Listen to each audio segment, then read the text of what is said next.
మెదక్ నియోజకవర్గ కాంగ్రెస్ పార్టీ అభ్యర్థి మైనంపల్లి రోహిత్ గారికి అపూర్వమైనటువంటి మెజారిటీనిచ్చి మరి మెదక్ చరిత్ర తిరగరాసే విధంగా మెదక్ శాసనసభ్యుడిగా ఎన్నుకున్నటువంటి యావత్ మెదక్ ప్రజానికానికి శిరస్సు వంచి నమస్కారాలు తెలియజేస్తా ఉన్నాను. రోహిత్ గారి గెలుపులో కష్టపడ్డటువంటి ప్రతి ఒక్క కాంగ్రెస్ పార్టీ కార్యకర్తలకు కూడా మరి ఎన్నో ఒడిదుడుకులు, ఎన్నో ఇబ్బందులు, అధికార పార్టీ నుంచి ఎన్ని ఇబ్బందులు ఎదురైనా, ఎన్ని ఆటంకాలు ఎదురైనప్పటికీ కూడా వాటి ఏమిటి కూడా లొంగకుండా నికార్సైనటువంటి కాంగ్రెస్ పార్టీ కార్యకర్త ప్రతి కార్యకర్తకు కూడా, సీనియర్ పార్టీ కార్యకర్తలకు కూడా, మాతో పాటు ఉన్న కాంగ్రెస్ పార్టీ కార్యకర్తలందరూ కూడా నా హృదయపూర్వక నమస్కారాలు తెలియజేస్తా ఉన్నాను. నియోజకవర్గం ఏర్పాటు 1952 నుంచి ఇక్కడ కాంగ్రెస్ పార్టీ 1989లో చివరిగా గెలిచింది. 1989 తర్వాత 34 ఏళ్ల తర్వాత 26 ఏళ్ల యువకుడు కాంగ్రెస్ పార్టీ తరఫున మెదక్ నియోజకవర్గంలో జెండా ఎగిరేసినందుకు మనకు గర్వంగా ఉంది. మరి 10 ఏళ్ల అరాచక పాలన, 10 ఏళ్ల అవినీతి పాలన, ఈ 10 ఏళ్లలో 2 ఎమ్మెల్యేల పాలన నడిచినటువంటి మెదక్ నియోజకవర్గం నుండి మెదక్ నియోజకవర్గానికి ఈ స్వేచ్ఛా వాయువులు పీల్చే విధంగా, మరి ఈ నియోజకవర్గానికి స్వేచ్ఛాతత్వాన్ని ఇచ్చే విధంగా మరి రోహిత్ గారి ఎన్నిక జరిగిందని చెప్పేసి చెప్పుకోక తప్పదు.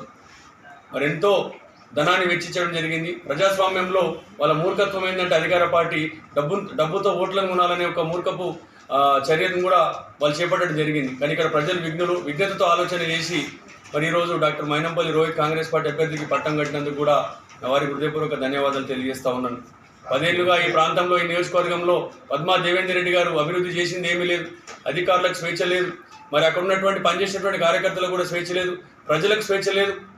అభివృద్ధి విషయంలో ప్రజలు వెళ్ళేదని అడిగితే కూడా మరి నిర్లక్ష్యంగా మాట్లాడినటువంటి తీరును మనం అందరం గమనిస్తూ ఉన్నాం. వారి నిర్లక్ష్యానికి, నిరంకుశ పాలనకు మరి ఈరోజు ప్రజలు మెదక్ నియోజకవర్గంలో చారిత్రాత్మకమైనటువంటి తీర్పుని ఇవ్వడం జరిగింది. మరి ఖచ్చితంగా 10 ఏళ్లుగా ఏదైతే అభివృద్ధిలో వెనుకబడిందో మెదక్ నియోజకవర్గాన్ని మరి యువకుడైనటువంటి డాక్టర్ మైనంపల్లి రోహిత్ గారు మరి అంతే వేగంగా ముందుకు తీసుకెళ్తారని చెప్పేసి ప్రజలైతే ఆశాభావాన్ని వ్యక్తం చేశారో వారి ఆశలకు అనుగుణంగా పనిచేస్తామని తెలియజేస్తా ఉన్నాం. గతానికంటే భిన్నంగా పాలకుడిగా కాకుండా సేవకుడిగా ఈ నియోజకవర్గంలో రోహిత్ గారు సేవలు అందించబోతా ఉన్నారు. మరి ఎన్నికల సందర్భంలో ఏవైతే ప్రజలకైతే ఆ వాగ్దానాలు ఇవ్వడం జరిగిందో రోహిత్ గారు అవి ఖచ్చితంగా శాయశక్తుల తొందరలోనే తీర్చడానికి ప్రయత్నం చేస్తామని తెలియజేస్తా ఉన్నాం. ఇప్పటికైనా పద్మా దేవేందర్ రెడ్డి గారి యొక్క ఆలోచన ప్రజాస్వామ్యంలో డబ్బుతో ఏదైనా కొనొచ్చినటువంటి నిరంకుశటువంటి ఆ ఆలోచనను వారు మానుకున్నారని కూడా నేను ఆశిస్తూ ఉన్నాను. మరి భవిష్యత్తులో మరి పెద్దలందరూ వీరందరూ ఉన్నారు. వీరి హయాంలో ఈ మెదక్ నియోజకవర్గాన్ని, మెదక్ పట్టణాన్ని కూడా బ్రహ్మాండమైనటువంటి అభివృద్ధితో ఈ నియోజకవర్గాన్ని మరి పక్క నియోజకవర్గాల కంటే మెరుగ్గా నియోజకవర్గ అభివృద్ధి చేస్తామని చెప్పేసి అందరూ కూడా వారి ప్రతినిధిగా అందరికీ మాటిస్తూ ఉన్నాం.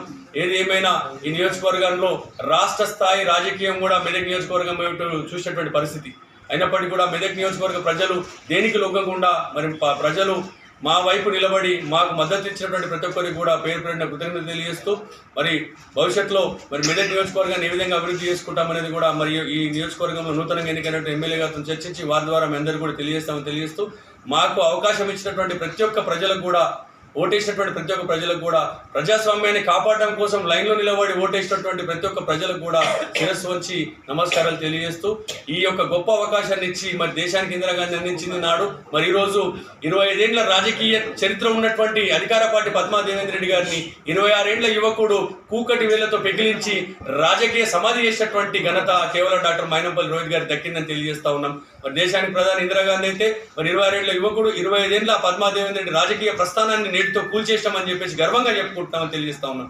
ఏదేమైనా భవిష్యత్తులో ఇక్కడ ప్రజాస్వామ్య పాలన జరుగుతుంది, ప్రజలకు స్వేచ్ఛ ఉంటుంది, ఇక్కడ ప్రజలకు స్వేచ్ఛతో పాటు అధికారులకు స్వేచ్ఛ ఉంటుంది, ఇక్కడ వారితో కష్టంలో పనిచేసిన ప్రతి ఒక్క కార్యకర్తకు, నాయకులకు కూడా స్వేచ్ఛ ఉంటుందని తెలియజేస్తూ భవిష్యత్తులో రోహిత్ గారి నియోజకవర్గంలో ప్రజాస్వామ్యబద్ధంగా పాలన కొనసాగుతుందని చెప్పి తెలియజేస్తా ఉన్నాం.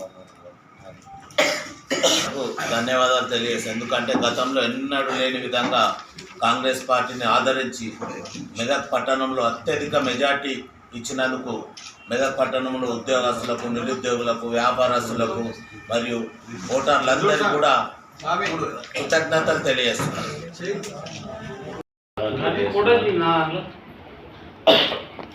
ముఖ్యంగా మెదక్ నియోజకవర్గ ప్రజలందరికీ కాంగ్రెస్ పార్టీని గెలిపించినందుకు కృతజ్ఞతలు తెలియజేస్తున్నాను. ఈరోజు ఎంతో చారిత్రాత్మకమైన రోజు. ఎందుకంటే 1989 నుంచి కాంగ్రెస్ పార్టీ మెదక్ నియోజకవర్గంలో గెలిచింది 2023 రోజు. కాబట్టి ఇది ఎంతో ప్రతిష్టాత్మకమైన రోజు. అందుకే మెదక్ నియోజకవర్గ ప్రజలందరికీ కూడా మరొకసారి కృతజ్ఞతలు తెలియజేస్తున్నాను. కాంగ్రెస్ పార్టీ ఆదరించి గెలిపించినందుకు మరొకసారి ధన్యవాదాలు తెలియజేస్తున్నాను. ముఖ్యంగా ఈరోజు కాంగ్రెస్ పార్టీ గెలిచినందుకు కాంగ్రెస్ పార్టీ శ్రేణులు అందరూ కూడా సంతోషంగా ఉన్నారు. మా పార్టీ కూడా అధికారంలో రాబోతుంది. ఇక ముందు మా మెదక్ నియోజకవర్గాన్ని అభివృద్ధి చేసుకుంటామని మీ పత్రికా ముఖంగా తెలియజేస్తున్నాం. ఇప్పటి వరకు కూడా మా మెదక్ నియోజకవర్గం వెనుకబడిపోయింది.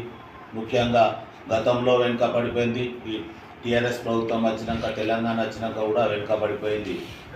మన నియోజకవర్గం ఏ విధంగా అయిందంటే, గతంలో ఉమ్మడి రాష్ట్రంలో మన మెదక్ డివిజన్కే 7 నియోజకవర్గాలు ఉండేవి.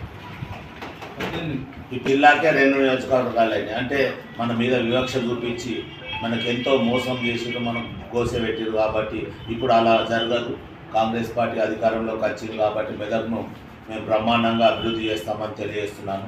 మెదక్కు ముఖ్యంగా ముడా ఏర్పాటు చేస్తాం.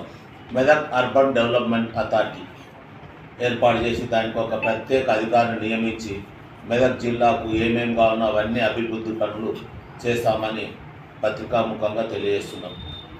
అదేవిధంగా ముఖ్యంగా మెదక్ అభివృద్ధి కావాలంటే ఒక రింగ్ రోడ్ అవసరం. ఈ రింగ్ రోడ్డు కూడా గతంలో వీళ్ళు ప్రతిపాదనలు పంపినామన్నారు. అది ఏ విధంగా తెలియదు, కానీ మేము మాత్రం ఆ రింగ్ రోడ్డు కోసం కూడా ప్రయత్నాలు చేసి మెదక్ జిల్లాకు మెదక్ నియోజకవర్గానికి కూడా రింగ్ రోడ్ ఏర్పాటు చేసి మెదక్ అభివృద్ధి కూడా తోడ్పాటు చేస్తామని కూడా పత్రికాముఖంగా తెలియజేస్తున్నాం. అంతేకాకుండా మా అభ్యర్థి యువకుడు, రాష్ట్రంలోనే చిన్న వయసున గెలిచిన అభ్యర్థి, ఈయన కన్నా చిన్నోళ్ళు ఎవరు లేకుండా అనుకుంటా. ఇది కూడా మెదక్ నియోజకవర్గానికి ఎంతో గొప్ప పేరు. ఎందుకంటే అతి పిన్న వయస్కుడైన అభ్యర్థి మన స్వాతంత్రం వచ్చి నుంచి కూడా ఎవరు లేరు, ఈయననే. కాబట్టి ఇది కూడా మనకు గొప్ప విషయం అని అనుకోవాలి.